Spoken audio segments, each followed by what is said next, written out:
செய்திகளுக்காக விஜயகுமார். முக்கிய செய்திகள். மணல் எடுத்துச் செல்ல அனுமதி கோரி டிப்பர் லாரி உரிமையாளர்கள் இன்று முதல் காலவரையற்ற வேலை நிறுத்தம். புதுவையில் 400க்கும் மேற்பட்ட லாரி உரிமையாளர்கள் பங்கேற்பு. இலவச மருத்துவ சேவையை தொடராவிட்டால் வரும் 10ஆம் தேதி ஜிப்மர் இயக்குநர் அலுவலகத்தை முற்றுகையிட முடிவு. ஜிப்மர் பாதுகாப்பு குழு அறிவிப்பு. போதிய விரிவுரையாளர்களை நியமிக்க வலியுறுத்தி பாரதிதாசன் கல்லூரி மாணவிகள் தர்ணா. வகுப்புகளை புறக்கணித்து போராட்டத்தில் ஈடுபட்டதால் பரபரப்பு. தென்னிந்திய அளவிலான ரியு ஷின்கான் சிட்டோ ரியு இன்விடேஷனல் கராத்தே போட்டி. தெற்காசிய கராத்தே பெடரேஷன் ரெஃபரி கவுன்சில் தலைவர் சென்சாய் பாஸ்கர் சீனிவாசன் கௌரவிக்கப்பட்டார்.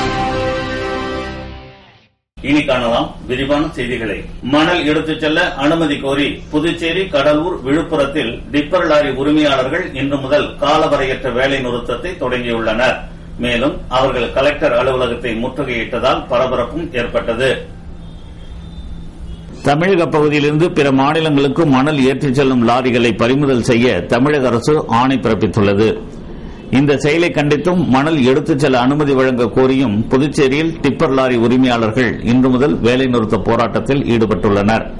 இந்த நிலையில் புதுவை லாரி உரிமையாளர்கள் சங்க தலைவர் கோகுல் சுந்தரராஜ் தலைமையில் 50க்கும் மேற்பட்ட லாரி உரிமையாளர்கள் இன்று காலை புதுவை கலெக்டர் அலுவலகத்தை முற்றுகையிட்டு போலீசாருடன் வாக்குவாதத்தில் ஈடுபட்டனர்.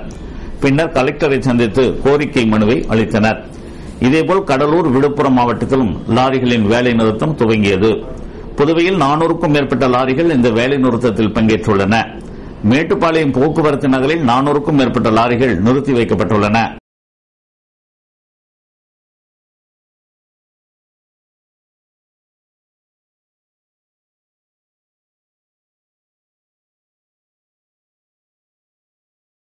ஜிப்மர் மருத்துவமனையில் கட்டண அறிவிப்பை திரும்ப பெறாவிட்டால் வரும் 10ஆம் தேதி அலுவலகத்தை முற்றுகையிடப் போவதாக ஜிப்மர் பாதுகாப்பு குழு அறிவித்துள்ளது.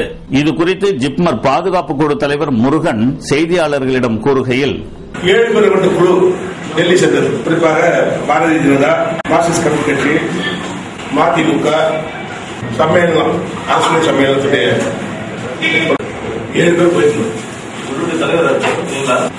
இந்த குழு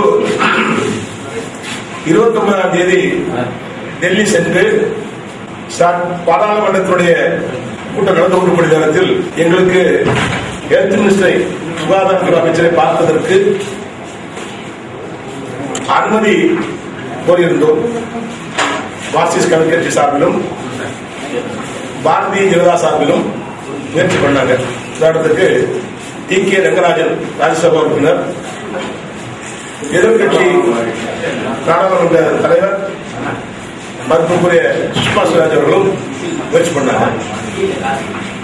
போதிய விரிவுரையாளர்களை நியமிக்க வலியுறுத்தி பாரதிதாசன் மகளிர் கல்லூரி மாணவிகள் தர்ணாவில் ஈடுபட்டனர். புதுவை முத்தியால்பேட்டையில் பாரதிதாசன் அரசு மகளிர் கலைக்கல்லூரியில் 2000க்கும் மேற்பட்ட மாணவிகள் படித்து வருகின்றனர். இயற்பியல் துறையில் மட்டும் 100க்கும் மேற்பட்ட மாணவிகள் படிக்கின்றனர். இயற்பியல் துறையில் போதிய விரிவுரையாளர்கள் மற்றும் ஊழியர்களை நியமிக்க கோரி துறை மாணவிகள் இன்று வகுப்புகளை புறக்கணித்து திடீரென போராட்டத்தில் ஈடுபட்டனர். கல்லூரி வாயில் முன் தரையில் அமர்ந்து கோரிக்கைகள் அடங்கிய பதாகைகளை ஏந்தியபடி தர்ணா செய்தனர். அப்போது அங்கு வந்த முதல்வர் சவுந்தரவள்ளி மாணவிகளிடம் பேச்சுவார்த்தை நடத்தினார். கூடுதல் விரிவுரையாளர்கள் நியமிக்கவும், பணி மாறுதல் உத்தரவை ரத்து செய்யவும் இயக்குநரிடம் பேசி நடவடிக்கை எடுப்பதாக அவர் உறுதி கூறினார். ஆனால் உடனே கோரிக்கைகளை நிறைவேற்றினால்தான் இங்கிருந்து செல்வோம் என மாணவிகள் பிடிவாதமாக கூறி தொடர்ந்து போராட்டத்தில் ஈடுபட்டனர். காலை 10 மணிக்கு தொடங்கிய போராட்டம் மதியம் வரை நீடித்ததால் அங்கு பரபரப்பு ஏற்பட்டது.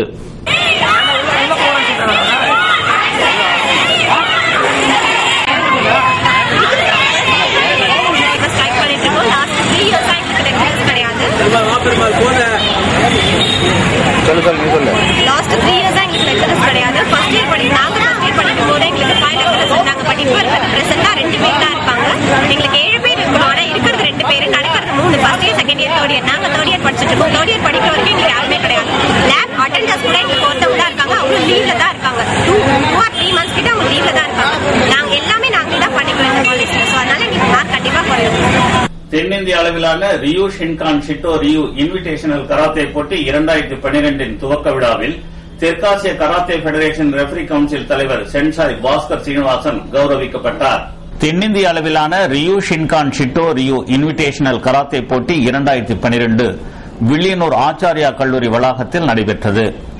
நிகழ்ச்சியில் அகில இந்திய ரியு ஷின்கான் ஷிட்டோ ரியு கராத்தே சங்க பொதுச் செயலாளரும் ஆசிய கராத்தே சம்மேளன நடுவருமான ஷிஷான் கலைமணி முதன்மை விருந்தினராக கலந்து கொண்டார்.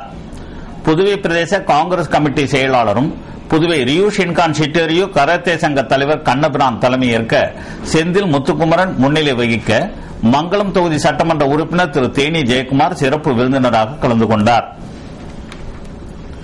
போட்டியின் துவக்க விழாவில் ஷோஷைகான் கராத்தே டு இந்தியாவின் நிறுவனரும் தெற்காசிய கராத்தே பெடரேஷன் ரெஃபரி கவுன்சில் சேர்மனுமான சென்சாய் பாஸ்கர் சீனிவாசன் கௌரவிக்கப்பட்டார். Sensei Balamurugan, sensei Mohanraj, sensei Palanivel ஆகியோர் கராத்தே போட்டியின் நடுவர்களாக பொறுப்பேற்றிருந்தனர்.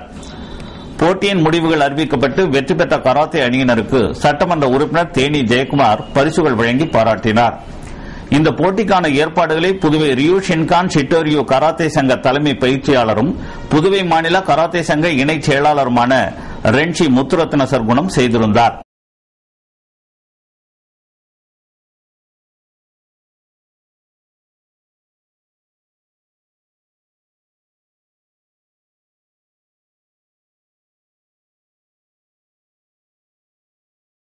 சென்டாக் கலந்தாய்வு கூட்டத்தின் முடிவில் காலியாக உள்ள இடங்கள் பற்றிய பட்டியல் வெளியிடப்படவில்லை என பெற்றோர் மாணவர் சங்க தலைவர் ராஜபவன் பாலா குற்றம் சாட்டியுள்ளார்.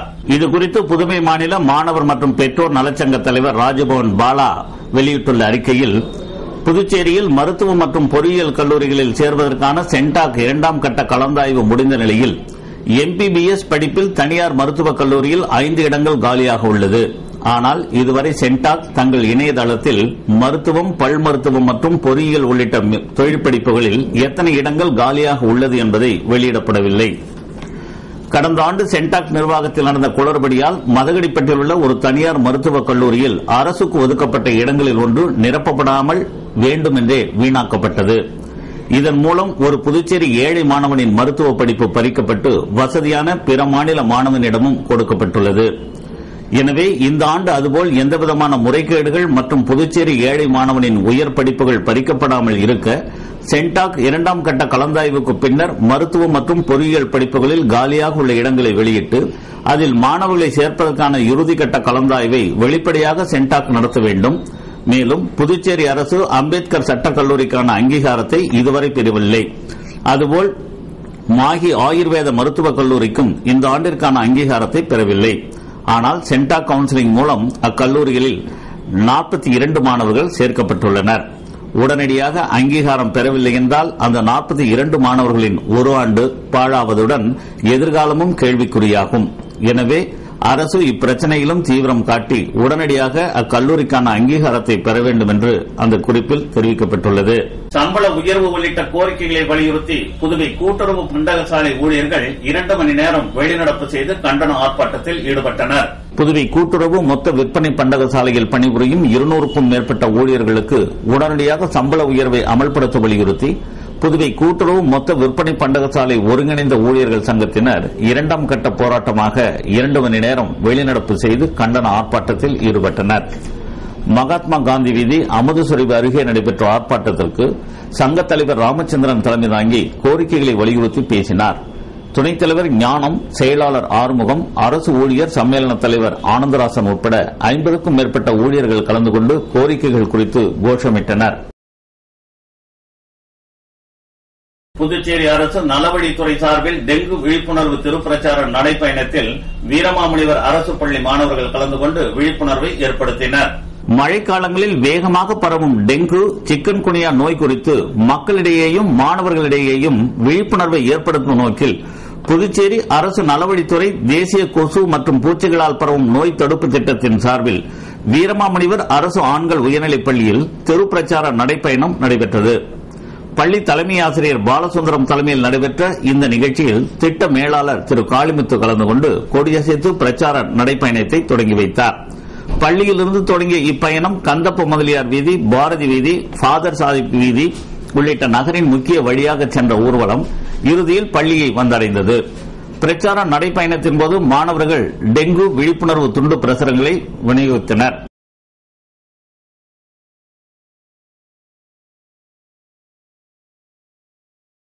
புதுச்சேரி பட்டதாரி பொறியாளர்கள் கூட்டு நடவடிக்கை குழுவினர் கவர்னர் திரு இக்பால் சிங்கை சந்தித்து தங்கள் கோரிக்கைகள் குறித்த மனுவை அளித்தனர். புதுச்சேரி பட்டதாரி பொறியாளர்கள் கூட்டு நடவடிக்கை குழுவினர் அதன் கௌரவ தலைவர் சேஷாச்சலம், குழு தலைவர் ரவிக்குமார் தலைமையில் கவர்னர் திரு இக்பால் சிங்கை அவரது அலுவலகத்தில் இன்று சந்தித்து கோரிக்கை மனு ஒன்றை அளித்தனர்.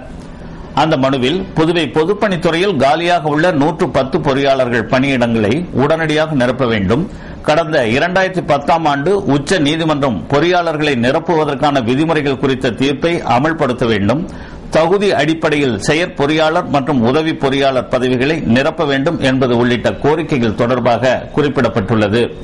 இதுகுறித்து செய்தியாளர்களிடம் கூறிய திரு சேஷாச்சலம், புதுவை பொதுப்பணித்துறையிலே தற்பொழுது 110 பொறியாளர் பதவிகள் காலியாக இருக்கின்றன. அந்த காலியாக இருக்கின்ற பதவிகளை உடனடியாக நிரப்ப வேண்டும் என்றும், கடந்த 2010ஆம் ஆண்டு உச்ச நீதிமன்றம் இந்த பொறியாளர் பதவிகளை நிரப்புவதற்கான விதிமுறைகளை கூறி கொடுத்திருக்கிற தீர்ப்பை புதுச்சேரி அரசாங்கம் அமல்படுத்த வேண்டும் என்றும், தகுதி அடிப்படையிலே செயற்பொறியாளர், உதவி பொறியாளர் பதவிகளை உடனடியாக நிரப்ப வேண்டும் என்றும் கவர்னரிடம் மனு அளித்துள்ளோம். புதுவை அரசு துறைகளில் மேல்நிலை எழுத்தர் பணிக்கான தேர்வு வரும் 30ஆம் தேதி நடைபெற உள்ளது என நிர்வாக சீர்திருத்தத்துறை அறிவித்துள்ளது. புதுச்சேரி பணியாளர் மற்றும் நிர்வாக சீர்திருத்தத்துறை செய்திக்குறிப்பொன்றை வெளியிட்டுள்ளது. அதில் புதுச்சேரி அரசு பணியாளர் மற்றும் நிர்வாக சீர்திருத்தத்துறையில் மேல்நிலை எழுத்தர், முதுநிலை எழுத்தர் பணியிடங்களுக்கு கடந்த ஏப்ரல் 20ஆம் தேதி அறிவிப்பு வெளியிடப்பட்டது. இதற்கான எழுத்துத் தேர்வு வரும் 30ஆம் தேதி ஞாயிறு காலை 10 மணி முதல் 12 மணி வரை புதுச்சேரி, காரைக்கால், மாஹே, ஏனாம் ஆகிய பகுதிகளில் நடைபெற உள்ளது. 100 மதிப்பெண் அடிப்படையில் நடைபெறவுள்ள இத்தேர்வு எழுதவுள்ள விண்ணப்பதாரர்கள் தங்கள் விண்ணப்பத்தின் தகுதி நிலையை இத்துறை வலைதள முகவரியில் பார்த்துக் கொள்ளலாம் என்றும் அறிவிக்கப்பட்டுள்ளது. புதுவை சுதந்திர பொன்விழா நகர் குடிசை மாற்று வாரிய குடியிருப்புகளுக்கு மின் இணைப்பு வழங்க வலியுறுத்தி இந்திய ஜனநாயக வாலிபர் சங்கத்தினர் ஆர்ப்பாட்டத்தில் ஈடுபட்டனர். புதுவை சுதந்திர பொன்விழா நகரில் உள்ள குடிசை மாற்று வாரியத்திற்கு சொந்தமான அடுக்குமாடி குடியிருப்பிற்கு மின் வசதி செய்து கொடுக்க வலியுறுத்தி இந்திய ஜனநாயக வாலிபர் சங்கம் மற்றும் அனைத்து இந்திய ஜனநாயக மாதர் சங்கத்தினர் இன்று கண்டன ஆர்ப்பாட்டத்தில் ஈடுபட்டனர்.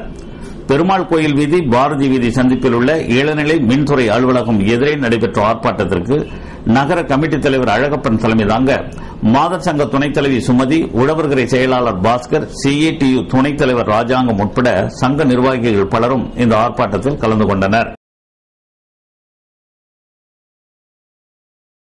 புத்தகம் படிக்கும் வழக்கத்தால் குழந்தைகளின் கவனத்திறன் அதிகரிக்கும் என்று ஆராய்ச்சியின் மூலம் கண்டுபிடிக்கப்பட்டுள்ளது. புத்தகம் படிப்பது என்பது வெறும் பொழுதுபோக்கு மட்டுமல்ல, அது மூளையை உற்சாகப்படுத்தும் டானிக் என்பது கண்டறியப்பட்டுள்ளது. மூளையியல் விஞ்ஞானி சூசன் கிரீன்ஃபீல்ட் என்பவர் செய்த ஆய்வில் இந்த தகவல் கண்டறியப்பட்டுள்ளது. இந்த ஆய்வில் படிப்பது குழந்தைகளின் கவனத்திறனை அதிகரிக்கும் எனவும் தெரியவந்துள்ளது. கதை புத்தகங்களில் ஒரு ஆரம்பம், இடைநிலை, முடிவு என இருப்பது நமது மூளையினை சிந்திக்கவும் விளைவு எப்படி இருக்கும் என தூண்டவும் செய்கிறது. குழந்தைகளாக இருக்கும்போது படிக்க ஆரம்பிப்பது மூளையின் திறனை வளர்க்க உதவுவதால் பெற்றோர்கள் குழந்தைகள் கேட்கும் பருவத்தை அடைந்தவுடன் படித்து காட்ட வேண்டும் என தெரிவித்துள்ளனர். படிப்பதன் மூலமாக நாம் படிக்கும் விஷயத்தை மூளை நேரடியாக உணர்கிறது. இதனால் மூளையின் நரம்புகள் தூண்டப்படுகிறது. ஆனால் இவ்வாறான உணர்வு தொலைக்காட்சி பார்க்கும் போதோ அல்லது கணினி விளையாட்டில் ஈடுபடும் போதோ ஏற்படுவது இல்லை என்பது குறிப்பிடத்தக்கது. எனவே நல்ல நூல்களை நாமும் படிப்போம், குழந்தைகளையும் படிக்க தூண்டுவோம்.